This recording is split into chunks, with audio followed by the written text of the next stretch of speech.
The Peninsula Plateaus. The plateau region lies to the south of the Great Northern Plains. In the map, you can see clearly the green color shaded portion is the Great Northern Plains. Below this, we have this Peninsular Plateau. This peninsular plateau covers an area of about 16 lakh square kilometer, which is about half of the total area of India. The topography consists of series of plateaus and hill ranges interspersed with river valleys. Topographic means the physical features. That is, the physical features in this peninsular plateaus are plateaus, hill ranges, which includes the river valleys. Already we have seen what is meant by valleys. Valley is a narrow gap between two mountains or hills. Now let us see the boundaries of this peninsular plateau. In the northwestern part we have the Aravalli ranges, and it acts as the northwestern boundary of this peninsula plateau. Its northern and northeastern boundaries are marked by the Bandhalkhand upland, Kaimar and Rajmahal hills. Okay children, in the northern and northeastern boundaries are Bandhalkhand upland, Kaimar and Rajmahal hills. Upland, we have seen already what is meant by upland. The elevated feature in a plain is called as the upland.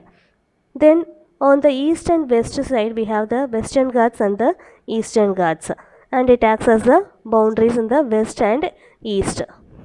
And the maximum altitude of the plateaus in this region is about 600 meter. The highest peak is the Anamudi, and it is located in Anamalai Hills. Its height is about 2695 meters. The general slope of this plateau is towards east. That is, these plateaus slope towards east. So therefore, most of the rivers flow from west to east. The Great Plateau is a part of the Gondwana. River Narmada. River Narmada divides the Peninsula Plateau region of India broadly into two parts. In this map here, you can see River Narmada here. The blue color line indicates River Narmada.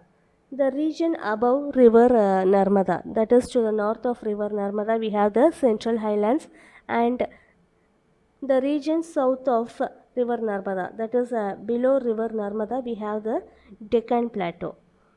Okay, and all the major rivers like Mahanadi, Godavari, Krishna, Kaveri, etc., all these major rivers lying to the south of Vindhyas flow eastwards and fall into the Bay of Bengal. So, Vindhya ranges are located near the Aravalli ranges, and ranges means it is a chain of mountains. Okay, so the major rivers like Mahanadi, Godavari, Krishna, Kaveri, all these rivers which lies to the south of the Vindhyan ranges flow towards east. Already we have seen that the plateau slopes towards east, therefore these rivers flow from west to east and they end up with Bay of Bengal, that is they mix with Bay of Bengal finally. Okay, and river Narmada and Tapti alone. Okay, so river Narmada and river Tapti are the two rivers situated to the south of the Vindhya range. So these rivers which are also on the south of the Vindhya range flow towards west. So all the other rivers flow towards east, but these two rivers alone flows to west. So their movement is towards west because due to the presence of the Rift Valley in this region. Rift Valley, what is meant by Rift Valley? Rift Valley is a lowland region formed by the interaction of Earth's tectonic plates. Okay, so this is a valley which is formed due to the Earth's tectonic plates, and these rift valleys are found both on land and at the bottom of the ocean. So therefore, due to the presence of this rift valley, river Narmada and Tapti alone flow towards westwards. Central Highlands. As we have already seen, River Narmada divides the Peninsula Plateau into two parts. They are Central Highlands and the Deccan Plateau. The region above River Narmada, that is to the north of River Narmada, is the Central Highlands. So therefore, the Central Highlands extends from River Narmada to the Great Northern Plains. Okay, and the boundaries of the Central Highlands are on the west and northwestern edge. We have the Aravalli Ranges, and these hills extend from Gujarat through Rajasthan to Delhi in the northwesterly direction for a distance of about 700 km. The height of these hills is about 1500 meter in the southwest, while near Delhi the height is hardly 400 meter. That is, in the regions or state of Gujarat and Rajasthan, the height of these hills is about 1500 meter, and slowly it decreases, and in Delhi the height of, that is the maximum height of these hills, is about only 400 meter. In these hills, the highest peak is Guru Shikhar with an average height of 1722 meter. The western part of the Central Highland is known as the Malwa Plateau. Malwa Plateau is indicated with an arrow mark in the map above.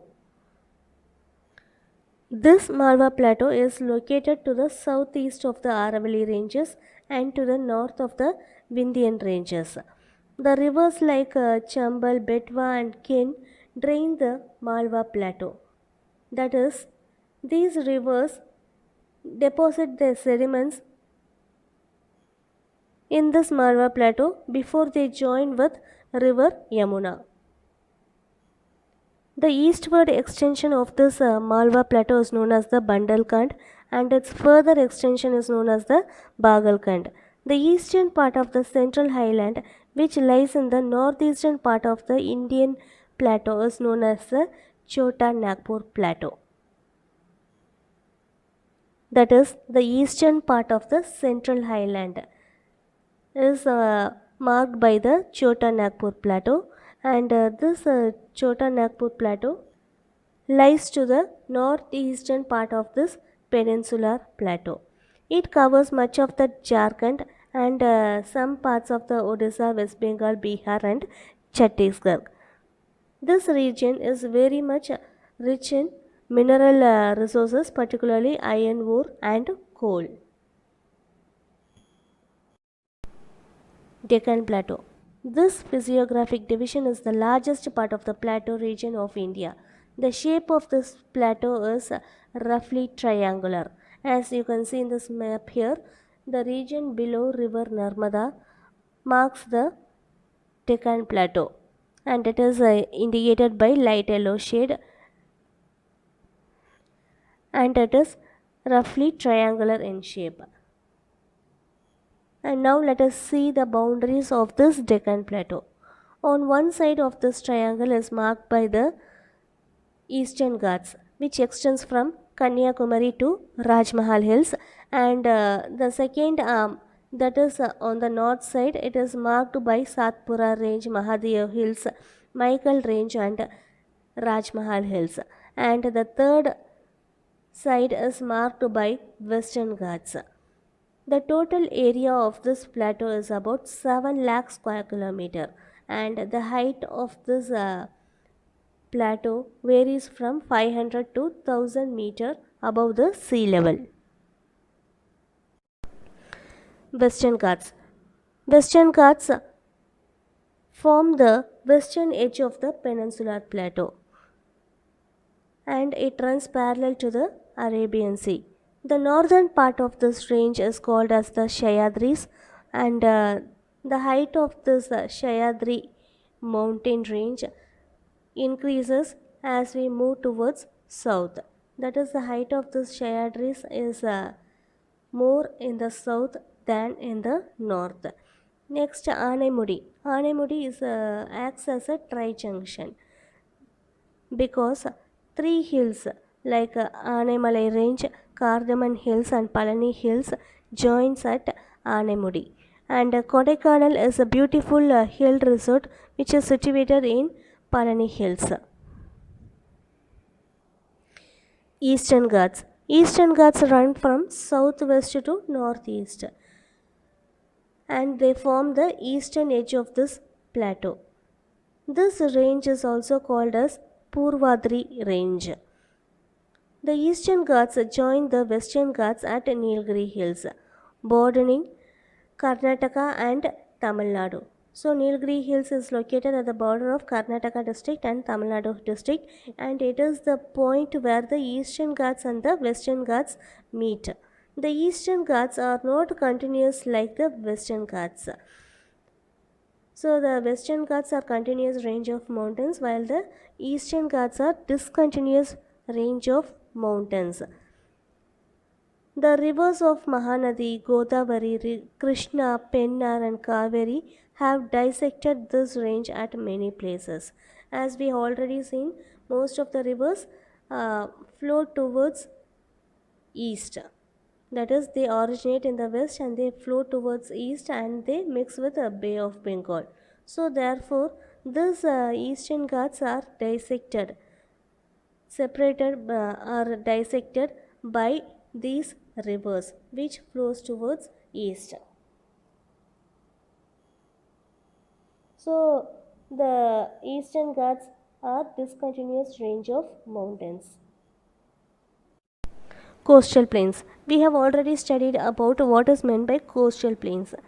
The coastal plain is the place where the land meets the ocean or the sea.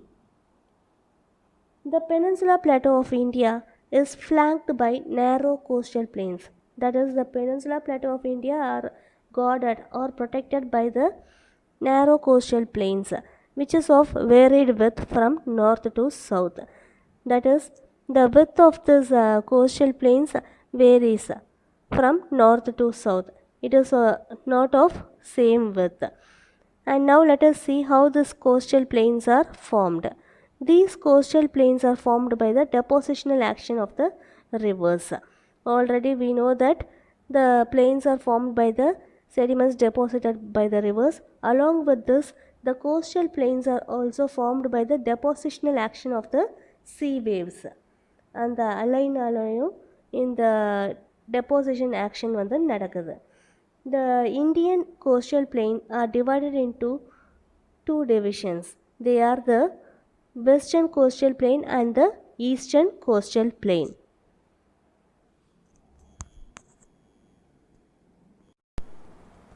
The Eastern coastal plain and the Western coastal plain. The Western coastal plain lies between the Western Ghats and the Arabian Sea, while the Eastern coastal plain lies between Eastern Ghats and Bay of Bengal.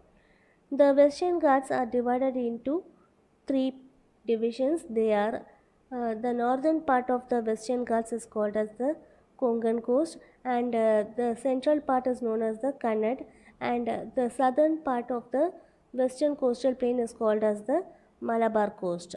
Likewise, the Eastern coastal plain are also divided into two halves. They are the northern circus and the Coromandel coast. The northern part of the eastern coastal plain is called as the northern circus and the southern part is called as the Coromandel coast. And the short rivers, that is like river Narmada and Tapti, do not make any deltas and they flow towards west and drain in Arabian Sea. Likewise, some of the large rivers like Godavari, Krishna, all these rivers, they flow towards east and they make a wide delta before they end up with the Bay of Bengal. Next, the east coast plain is formed by fine alluvial soil, while the west coastal plain is formed by the coarse grained soil. Okay, children. Next, we are going to see about the islands. What is meant by island? A landmass which is surrounded by water on all sides are called as the islands. India has two major islands. They are the Andaman and Nicobar Island and the Lakshadweep Island. The Andaman and Nicobar Island group consists of 572 islands and they are located in Bay of Bengal. And the Lakshadweep Island has 27 islands and they are located in Arabian Sea. The islands of Nicobar, Andaman and Nicobar Island are largely tectonic and volcanic origin. That is, these Andaman and Nicobar Islands are mainly formed by the tectonic activities and the volcanic origin. India's only active volcano is found in Barren Island, which is located in Andaman and Nicobar Island. So, we cannot see the volcanoes mostly in India, and the only one volcano which is present in India is found in Barren Island in Andaman and Nicobar Island. Andaman and Nicobar Island. These islands are located in an elevated portion of the submarine mountains. That is, submarine mountains means underwater mountain which are formed due to the volcanic activity. These islands lie close to the equator, so therefore the temperature is hot and also wet throughout the year, and hence you can see dense forest in this region. The area of the island group is about 8,249 square kilometer. So the entire group of island, that is both the Andaman and Nicobar island together, are divided into two. They are Andaman in the north and Nicobar in the south. These islands are of great strategic importance for the country. And Port Blair, which is found here, is the administrative capital of Andaman and Nicobar Island. The 10-degree channel separates Andaman and Nicobar group. The southernmost tip, the Indra Point, is a part of Nicobar Island. So this Indra Point acts as the southernmost tip of India and it is located in Nicobar Island. And what separates Andaman and Nicobar Island group? It is a 10-degree channel, and which is the administrative capital of Andaman and Nicobar Island. It is the Port Blair, and this Andaman and Nicobar Island is of strategic importance of the country because during the national movement, many leaders Indian leaders were arrested and they were kept in this Andaman and Nicobar prison. Lakshadweep Islands. Lakshadweep Islands are a group of coral islands which is located off the west coast of India. So, in the west coast of India, we have this Lakshadweep Island, which is also called as a group of coral islands. Coral islands means coral means what is meant by coral? Coral means Pavala Paregal, and the coral island is derived from the skeletons of corals and numerous other plants and animals which are associated with the corals. And this island covers an area of about 32 square kilometer. The administrative capital of Lakshadweep is Kavaratti, and Lakshadweep Islands are separated by the Maldives Island by a 8-degree channel. What is this channel? Channel is a passageway. The uninhabited Pitt Island of this group has a bird sanctuary. Uninhabited means unpopulated island. It is the Pitt Island and it has a bird sanctuary. Bird sanctuary is present in this Pitt Island. Earlier, this island was divided into three. They are the Laccadive, Minicoy and Amin Devi Island. And in later 1973, they are grouped into one called as the Lakshadweep Island.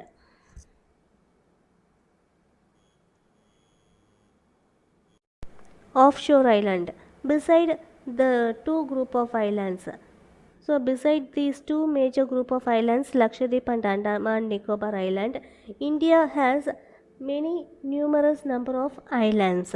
They are located in western coast, eastern coast, and also in delta regions of Ganga and in Gulf of Mannar. These islands are mostly uninhabited, that is, they are not populated. Many of these islands are uninhabited and they are administered by the adjacent state. That is, these uninhabited islands are governed by the states nearby. The drainage system of India.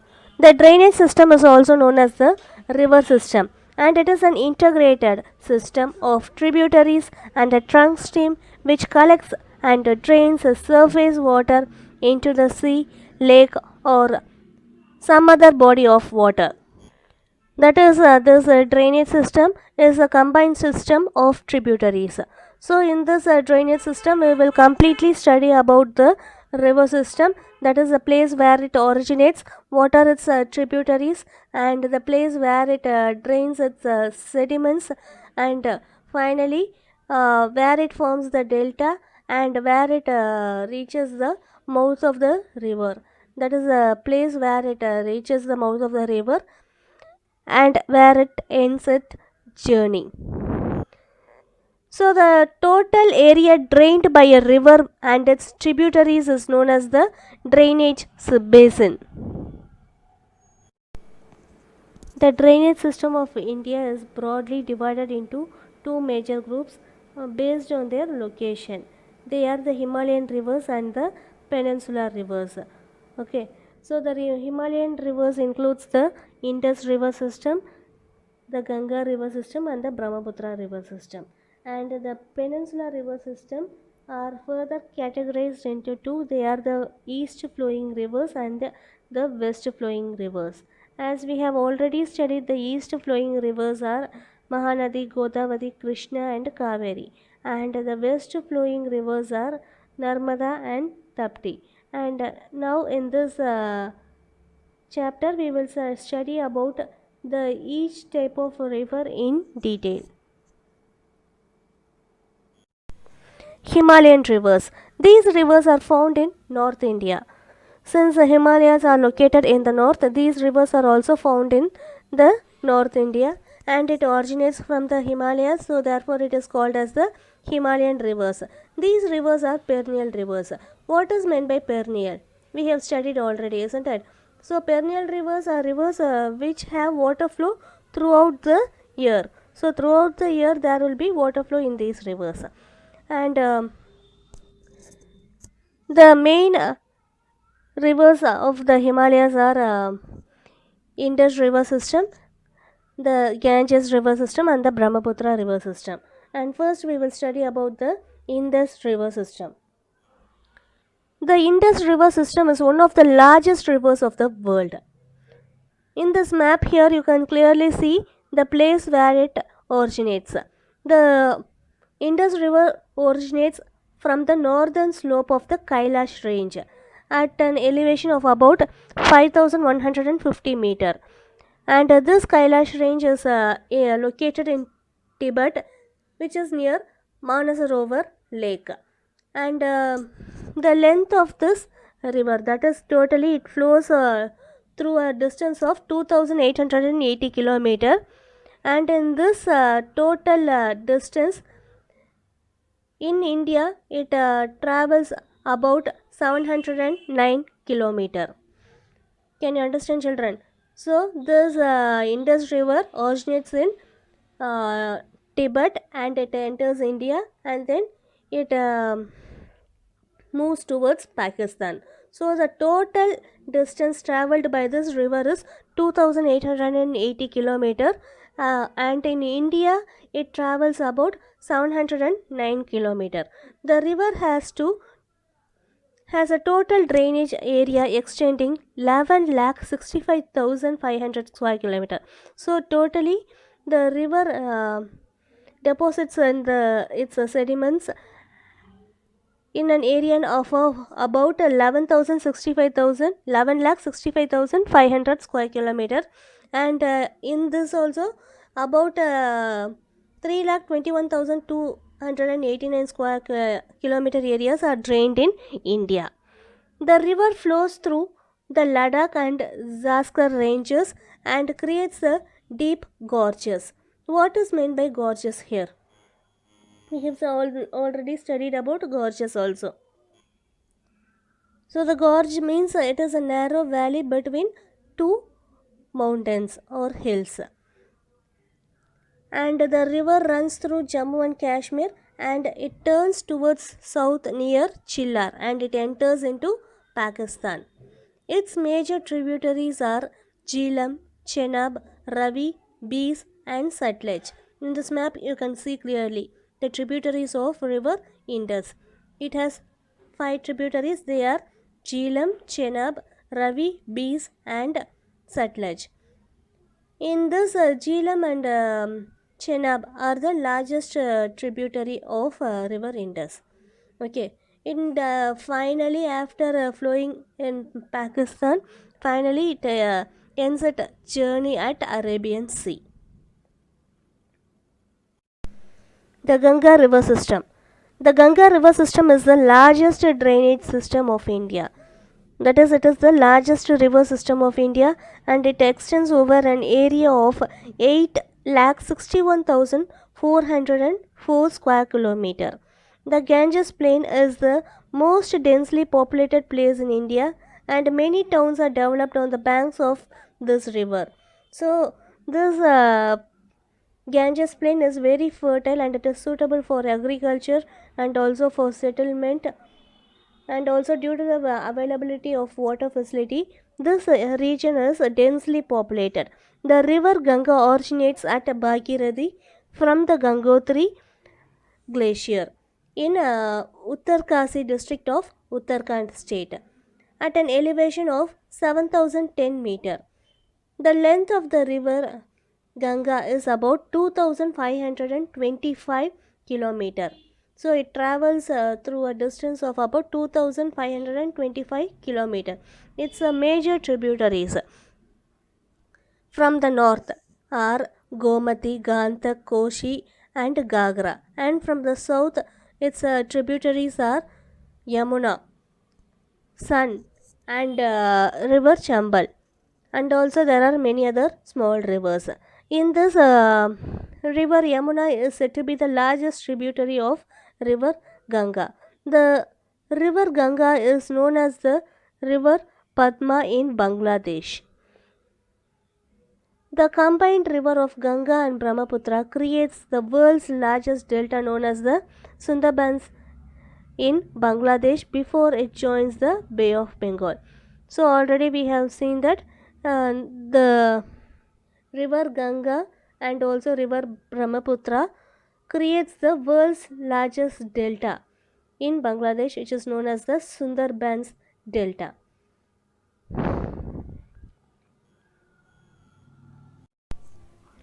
The Brahmaputra river system. The Brahmaputra river originates from the Chemyangdanga glacier of Kailash. So like the Indus river, this river also originates from the Kailash range to the east of the Lake Manasarovar in Tibet at an elevation of about 5150 meter. The total area drained by this river is about 5,80,000 square kilometer, and the total area drained by this Brahmaputra river in India is about 1,94,413 square kilometer. This river is also known as Tangspo in Tibet. So the meaning of Tangspo is purifier. So this river is called as Tangspo in Tibet. The length of this river is about 2,900 kilometer. So the total distance traveled by this river is about 2,900 kilometer. That is the distance from where it originates to the place where it ends its journey. The total distance traveled by this river is 2,900 kilometer, and in this the distance traveled by this river is in India is 900 kilometer, and then it enters into India through a gorge in Arunachal Pradesh, namely Dihang. Okay, children, gorge means it is a narrow valley between two mountains, and this river Brahmaputra, it enters into India through a narrow gorge in Arunachal Pradesh. It is called as Dihang, and it has many tributaries like river Tista, river Manas, Barak, Subansiri, Subansiri, and are some of the major tributaries of river Brahmaputra. This river is called as Jamuna in Bangladesh, and after it joins with the river Ganga in Bangladesh, the river is called as Meghna. So see how many names for this river Brahmaputra in various countries. So in Tibet, this river is called as Tangspo, and in Bangladesh, it is called as Jamuna, and the after mixing with Ganga in Bangladesh, it is called as river Meghna. Okay, and the tributaries of river Brahmaputra is Tista, Manas, Barak, Subansiri are some of the tributaries of river Brahmaputra. So while studying about the river system, you have to know the place where it originates, and how many what is the area it has drained, and what is the distance it flows, and also what are its tributaries, and what are its other names. So all these are very important. Now we will see the characteristics of the Himalayan rivers. We have studied about the three major rivers in the north, that is the river Indus, river Ganga, and river Brahmaputra. And now we will see the characteristics of these Himalayan rivers. These rivers are long and wide. These rivers flow through a long distance, so therefore they are said to be long and wide. And second point, they are perennial in nature. Since they have water flow throughout the year, they are perennial in nature. And third point, they are unsuitable for hydropower generation. So what is the reason for this? These rivers, Himalayan rivers, they carry silt along with them as they flow. Silt is fine sand, clay, and broken pieces of rocks. And these silt has to be filtered before they enter into the turbines. Otherwise, it will cause damage to the machines of the hydroelectric power plant. So, therefore, it is unsuitable for hydropower generation. And the fourth point is middle and lower courses are navigable. So, what is the upper course, middle course, and the lower course? Upper course is the mountainous region where the river flows, and after flowing through the mountains and slopes, it reaches the plain surface. That is the middle course, and finally it reaches the deltaic region where it deposits its sediments, and this is called as the lower course. So, in the upper course, where which is a mountain, there the navigation is not possible. So, therefore, the middle course and the lower course are suitable for navigation. So, these are the characteristics of the Himalayan rivers. Peninsular rivers. The rivers in the South India are called as the peninsular rivers. Most of these rivers originate in the Western Ghats. They are seasonal rivers, that is, they are non-perennial rivers. That is, only during the rainfall season you can find the water flow, and during the summer and dry season the river will also be dry without water. They have a large seasonal fluctuation in volume of water as they are solely fed by rain. So these rivers mainly depend on rain. So therefore there will be a fluctuation in the volume. During rainy season the level of the water will be high, and as the summer starts, the water level will start to reduce. These rivers flow in valleys with steep gradients. That is, these rivers flow in valleys which has a steep path. Based on the direction of flow, the peninsular rivers are divided into two. They are the west flowing rivers and the east flowing rivers. East flowing rivers. The east flowing rivers are River Mahanadi, River Godavari, River Krishna, and River Kaveri. First, we will study about River Mahanadi. So, while studying about rivers, you should first know about the place where it originates, and second, the length of the river, and the third one is the tributaries of the river, and also the distributaries of these rivers, and finally you have to know where it forms the delta and where it reaches the mouth of the river. Okay, children. First, we will study about River Mahanadi. The River Mahanadi originates near Shihava in Rajput district of Chhattisgarh and flow through Odisha. So, in this map here, you can see River Mahanadi, which is marked by the arrow. This River Mahanadi originates near Shihava in the district of Chhattisgarh, and the length of this river is about 851 kilometer. The tributaries of the river Mahanadi are Sionath, Telen, Chandur, and Elvi. And the main streams of Mahanadi gets divided into several distributaries. That is, the main river Mahanadi, while reaching its delta, that is before the mouth of the river, before reaching the mouth of the river, it splits itself into many divisions, and they are called as the distributaries. So the distributaries of river Mahanadi are Paika, Birupa, Chittartala, Genkati, and Nan. All these distributaries form the delta of Mahanadi, which is one of the largest delta in India. The Mahanadi empties its water in Bay of Bengal. That is, finally, River Mahanadi empties itself in Bay of Bengal. That is, it ends its journey in Bay of Bengal. River Godavari.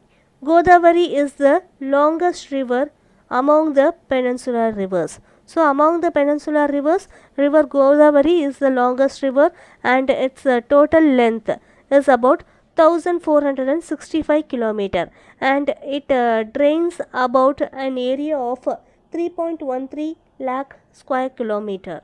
It is also called as Vriddha Ganga.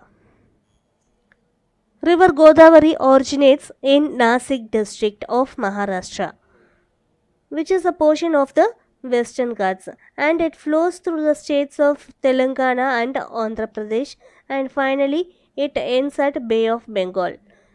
Some of its major tributaries are Purna, Penganga, Pranita, Indravati, Tal, and Salami. So, all these are some of the major tributaries of river Godavari. The river near Rajmundri gets divided into two channels called Vasishta and Gautami.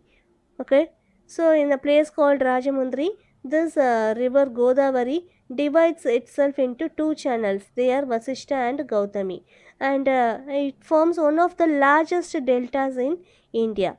Kollaru, a freshwater lake, is located in the deltaic region of the Godavari. Kollaru, a freshwater lake called Kollaru, is located in the deltaic region of river Godavari. So, in the map below, you can see the complete flow of river Godavari. River Krishna. The river Krishna originates from a spring. What is a spring?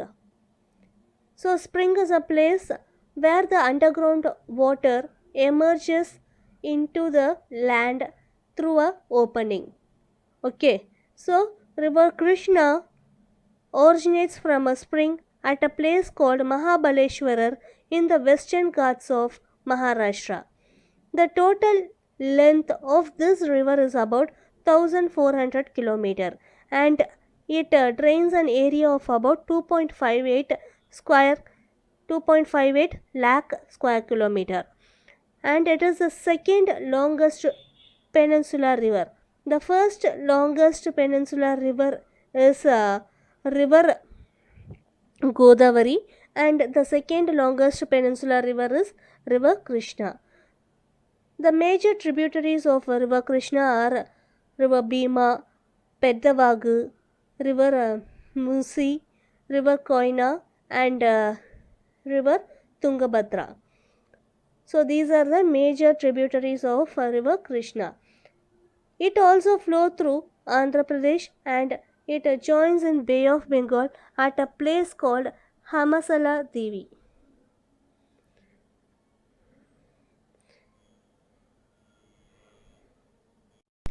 River Kaveri. River Kaveri originates at a place called Talakaveri, which is in Kudagu Hills of the Karnataka state. River Kaveri flows through a distance of about 800 km. It originates in Karnataka and flows to Tamil Nadu, and finally it ends at Bay of Bengal. In the state of Karnataka, it divides itself into two, forming the sacred islands. So it divides itself into two, and thus it forms two sacred islands. They are Srirangapatnam and Sivasamudram. Okay, and river Kaveri is called as Dakshin Ganga or Ganga of the south. While entering into Tamil Nadu, river Kaveri flows through many twisted wild gorges before it reaches river Hokanekal waterfalls, which is in Dharmapuri, and again it passes through straight narrow gorge near Salem. Already we have studied about what is meant by gorge. The valley, narrow valley between two mountains is called as the gorge, and river Kaveri, when it reaches Tiruchirappalli, it splits into two. The upper part of the river Kaveri is called as river Kollerun, and the southern part remains as river Kaveri. It splits into two, and it travels as such for about 16 km, and again it joins, and thus it forms the Srirangam island. And at last river Kaveri splits, that is it reaches the Bay of Bengal. It ends at its journey at Bay of Bengal in a place called Pumbuhar. West flowing rivers. The main west flowing rivers are river Narmada and river Tapti. First we will see about river Narmada. River Narmada originates in Amarkantak plateau in Madhya Pradesh at an elevation of about 1057 meter, and it flows through a distance of about 1312 kilometer, and it drains an area of about 98,796 square kilometer. Then before entering into Arabian Sea, this river Narmada, it forms an estuary which is of about 27 kilometer long. Okay, what is meant by estuary? It is an area where the salt water of the sea mixes with the fresh water of the river. So this river Narmada, before entering into Arabian Sea, it forms an estuary of about 27 kilometer long, and it enters into Arabian Sea through the Gulf of Cambay. River Narmada is said to be the largest west flowing rivers of the peninsular India. Okay, so among the peninsular rivers, it is said to be the largest west flowing rivers. Some of the major tributaries of river Narmada are Bahnar, Halon, Heron, Banjar, Dudhi, Shakar, Tawa, Barna, and Kolar.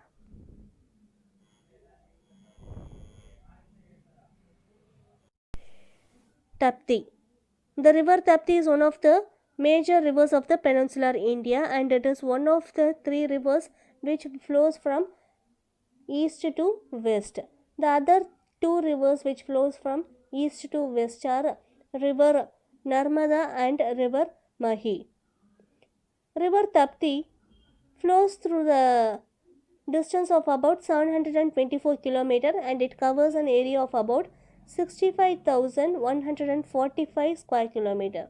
River Tapti rises near Multai Tank in the Beetal districts of Madhya Pradesh at an elevation of about 752 meter. And the major tributaries of river Tapti is river Vaki, river Gomai, Arunavati, Anar, Nesu, Burav, Panchhara and Bori. So these are the major tributaries of river Tapti. And finally it ends at Arabian Sea through the Gulf of Cambay.